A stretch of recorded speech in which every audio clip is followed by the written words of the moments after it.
Hello મિત્રો, good afternoon, Sitaram. સ્વાગત છે તમારું બધાનું ફરીથી નવા વ્લોગમાં. કેમ છો? મજામાં છે. આપણે પણ બધા મજામાં જ છે. અને આજે તે પણ બપોર થઈ ગઈ છે. જો બપોરના 12:30 વાગે વ્લોગ સ્ટાર્ટ કર્યો છે. અને ધાર્મિકભાઈ આવી ગયા છે ને ધાર્મિકભાઈ બેસી ગયા છે જમવા. સીતારામ ધાર્મિકભાઈ. સીતારામ. હાલો બધા જમવા. એમ તો કે હાલો બધા જમવા. આજે જો વઘારેલા ભાત બનાવ્યા છે જમવામાં. એમ એવું છે અમારે છે ને આ વખતે ઘઉં થોડાક ઘટ્યા હતા. તો જો કટોઈ આવી ગયો છે આપણે ઘઉંનો. મેહુલ કાલે સાંજે લઈ આવ્યા. એમ તો કાલે સવારમાં લાવવા નહોતા, પણ પછી સવારમાં મેહુલને ટાઈમ ન રહ્યો તો પછી કાલે સાંજે લાવ્યા. અને લોટ એમ તો થોડો ગમતો હતો, મેં ભાખરી બનાવવા હાટું રહેવા દીધો હતો.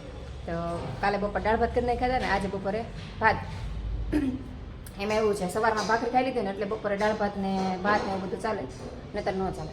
તો સવારમાં ભાખરી બને ને એટલો લોટ રાખ્યો હતો ને લોટ હજી મારે દવણું દળાવવા જવાનું છે.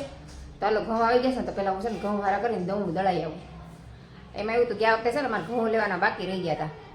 અને ઘઉંની સિઝન વહી ગઈ હતી, મકાન ફેરવું હતું તો પછી બધું અટવાઈ ગયું હતું. તો પછી આખું વર્ષમાં 1 કટો ને 2 કટો એવી રીતે લઈને અમે ખાધા છે. તો આ વખતે સિઝન આવશે તો લઈ લઈશું. તો કાલે મેં લઈ આવ્યા 1 કટો. તો આ કટો પૂરો કરશું ત્યાં સિઝનના ઘઉં આવી જશે. તો હાલો હવે દવણું દળાવી નાખીએ ને. કામ હજી અડધું પડધું થયું છે ને અડધું પડધું બાકી છે, પણ પહેલાં મેં રસોઈ બનાવી નાખી. તો હવે ઘઉં હાર કરીને પહેલાં દવણું દળાવી આવી અને જાઉં છું મારા બેનપણી ત્યાં શર્મિલાબેનના ઘરે. શર્મિલાબેનને તમને બધા ઓળખો જ છો. એના ઘરે જવાનું છે મારે રાઈ લેવા.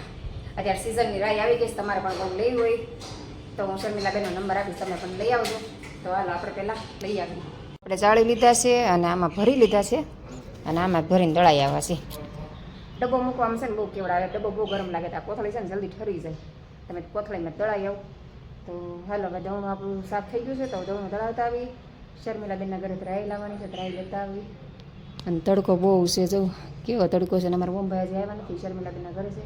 મેં એવું લાવી ગયા જમવા, એને જમવા આપી દીધું એટલે મોડું થઈ ગયું. મૂકી આવી શર્મિલાબેનના ઘરે જઈને આવી હતી બરોડામાં શાક લેવા માટે. તો બરોડામાંથી કોઈ શાકવાળા આવ્યા નથી, તો અહીંયા જો ધાણાને એવું મળે છે. ધાણાને એવું લીધું. તો ચાલો હવે આપણે જાશું સીધા ઘરે. દવણું નથી દળાનું, હવે સીધા ઘરે જઈએ.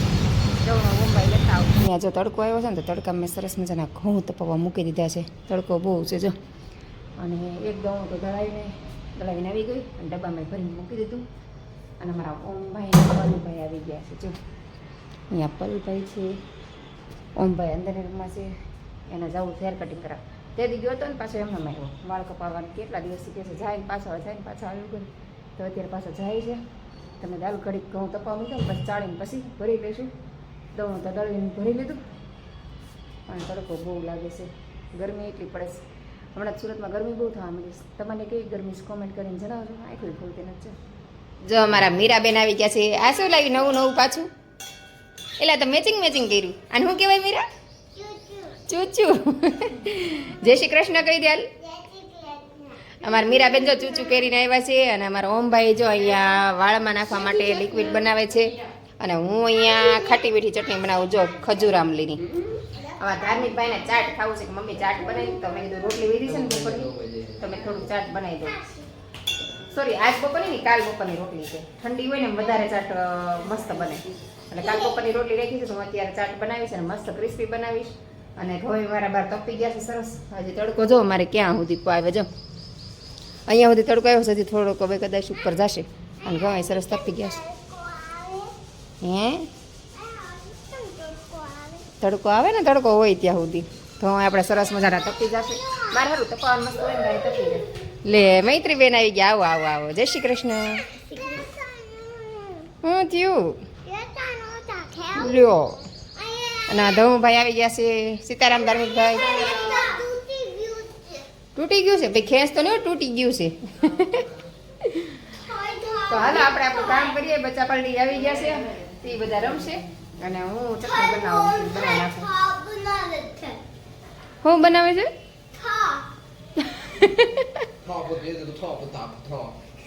કેવું બોલે ઓમભાઈ? હલો મિત્રો, જય શ્રી રામ. તો જો આપણે મમ્મી જો કંઈક લાવ્યા છે. શું લાવ્યા મમ્મી? આ વાસણ ડબ્બાના કુચા લાવીશું. પછી આપણા ઘરમાં છે ને ટેસ્ટર જ નહોતું, એટલે ટેસ્ટર લેતી જાઉં. ટેસ્ટરનું આપણે શું કામ? ક્યારેક લાઈટમાં ચેક કરવા. એટલે તને આવડે ચેક કરતા? આવડે ને. અને આ જો અત્યારે ઉનાળો આવી ગયો છે કે નહીં, અત્યારે ઉનાળો આવી ગયો અને ફૂલ ગરમી પડવા માંડી છે તો કબૂતરને પાણી મૂકવા હાટવા લેતી આવી કુંડું. હા, ઈ સારું. કબૂતરને પણ મેં આપણે મૂકીએ ને, આમ તો ગામમાં બધે સસ્તા મળે. પણ હું ભાનુમાસીને યાર ગઈ હતી કે નહીં, તો મને યાદ આવી મેં કબૂતરને પાણી મૂકવા લેતી આવું. કેવું સારું છે સારું છે ગાલાને આપણે છે ને ધોઈને સરસ મજાનું કબૂતરના પાણી મૂકી દઈએ કા હા. અરે ઢીંગળ છે ક્યાં હે ટીંગાડવાનું આ ઢીંગળ પણ એ કબૂતર ઓલી ગો ઢીંગળ દી કા નીચે છે તો હારું. હા નીચેની સાઈડ ટીંગાડ દેવાનું અને બેવાનું સારું રહે થાય અને આ તો સખ કાંઈ નાના ધોઈને પછી મૂકી દઉં ધોઈ નાખી જો અહીંયા ટીંગાડ દીધું કબૂતરને પાણી પીવાનું અહીં છે ને મારા કબૂતર બહુ આવે દોરી ઉપર બેઠા હોય અહીંયા પાળી ઉપર બેઠા હોય મેં અહીં પગલું છે ને હુકવાસ ધોઈને તમે તો અહીંયા સારું પડે અને અહીં છાંયો છે ને તો પાણી ગરમ ન થાય અને ઠંડા કરે તો કબૂતર ઝાઝા બપોરે અહીંયા હોય એટલે મેં ત્યાં પહેલાં વિચાર્યું હતું કે બહાર ટીંગાડું પણ મેં જેમ કરતાં અહીંયા ત્યાં બહાર જ કબૂતર જ હોય આ બાજુ જ કબૂતર હોય તો ત્યાં મૂકું તો મારા મીરાબેન આવ્યા હતા વી ગયા અને તડકો વયો ગયો જો ઉપર દિવાલ સુધી તડકો આવી ગયા અહીંથી વી ગયો તો હાલો આ ઘઉં ને બધું ભરી લેવી ચાળીને જોકે કચરું ને એવું કાંઈ નથી પણ તોય આપણે ચાળીને ભરી લઈએ ને તો કોકો કચરું ધૂળ હોય ને ઈ નીકળી જાય અને ધાર્મિક ભાઈને ચાટ ખાવાનું ઉતાવળ છે મારું આંબલીનું પાણી ગળી ગઈ છે આંબલી તો હવે આંબલીનું ઓલું શું કહેવાય ચટણી બનાવી નાખીએ એ શિવભાઈ ક્યાં જાવ છો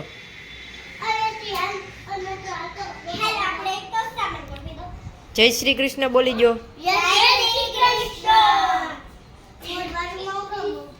ને એવું નહીં 40 ડિગ્રી 40 ડિગ્રી એ કંઈક એવું બોલતા હતા 40 ડિગ્રી તાપમાન ભાઈ બધું મદાજ માથું દુખવા ગળે માંડે. દેવા ડાયરેક્ટ મોટી સેવ તાર માસી એવી જ હોય એ હાચી ગળે લાગે છે ખાણું તમે ખાને તારે એમ માનું હું કળી ખાઉં છું એટલે જ ખાઉં છું જો આપણે તળેલી રોટલી રોટલીનું ચાટ બનાવવાનું છે આજે તો જો 4 રોટલી હતી અને 3 નાખી પછી નાના નાના કટકા કરી નાખ્યા અહીંયા આપણે બટેટા બાફી લીધા જુઓ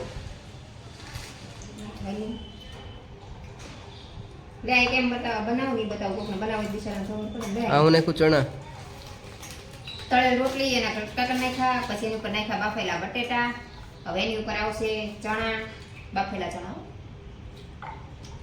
પછી સેવ કેલી એની ઉપર ખાટી મીઠી ચટણી અત્યારનું એ ક્યારે સેવ તો પછી હોય ને એ ઉપર નાખી દો યાર આના ઉપર નાખી દો પેલા નાખી દઉં દહીં ચાલે એમ કરી યાર એની ઉપર આવી ગયું દહીં દોડું બધું નાખી દઉં છે ના ના પેલા ઓછું નહીં કર્યું હોય હવે દહીં આવી ગયું હવે એની ઉપર આવશે ખજૂર આંબલીની ચટણી એ લીલા ધાણા નથી ચટણી નાખવાડે ચટણી બનાવી નાખી ચટણી પછી પછી આવશે લીલા ધાણા અને મરચાંની ચટણી તીખી ચટણી બહુ આપણે તીખી નથી તો થોડીક જ નાખો આ ધાણાની છે મરચું એક જ છે ધમલો ધાણા નથી ખાયો ને એટલે ધાણા આમાં ખાઈ જશે બસ બસ પણ તીખી બહુ નથી તીખી ચટણી ખાલી હોય લીલી પણ. ચટણી તો ઓછી છે હવે હોય સેવ સેવ અત્યારનું નથી પેલા બધું મિક્સ કરી નાખ પછી હોય છે પછી હોય ને કવલી થઈ જાય તો અહીંયા જો આપણું ચાટ સરસ મજાનું તૈયાર થઈ ગયું છે તો ચાલો બધા મસ્ત મજાનું